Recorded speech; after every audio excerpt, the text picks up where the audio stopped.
भारतीय जनता पार्टीच्या सर्व अधिकृत उमेदवारी प्राप्त झालेल्या उमेदवारांना प्रथमतः मी मनस्वी अभिनंदन करतो। उद्याच्या निवडणुकीसाठी त्यांना मनापासून शुभेच्छा देतो।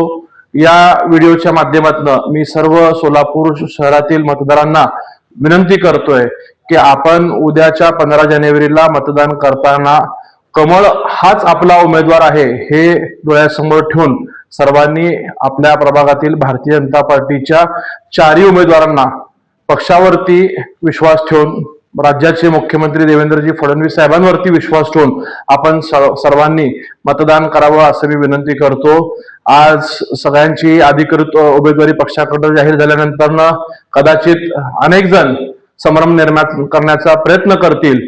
कोणी नातेवाईक म्हणून करतील, कोणी मित्र परिवार म्हणून करतील, कोणी कालपर्यंत सोबत असलेले पक्षातील सहकारी अन्य पक्षातनं किंवा अपक्ष म्हणून निवडणुकीला सामोरं जाऊन मतदारांमध्ये संभ्रम निर्माण करण्याचा प्रयत्न करत असतील तर मी या व्हिडिओच्या माध्यमातून पुन्हा सर्वांना जबाबदारीने सांगतो की कमळ हाच आपला उमेदवार असणार आहे आणि ज्या ज्या प्रभागात भारतीय जनता पार्टीने अधिकृत उमेदवारी दिलेली आहे त्या अधिकृत उमेदवारांचंच काम आपण सर्व सहकार्यांनी करायचं आहे आणि मतदारांनी सुद्धा त्यांनाच मतदान करायचं ही मी सर्वांना विनंती करतो। धन्यवाद।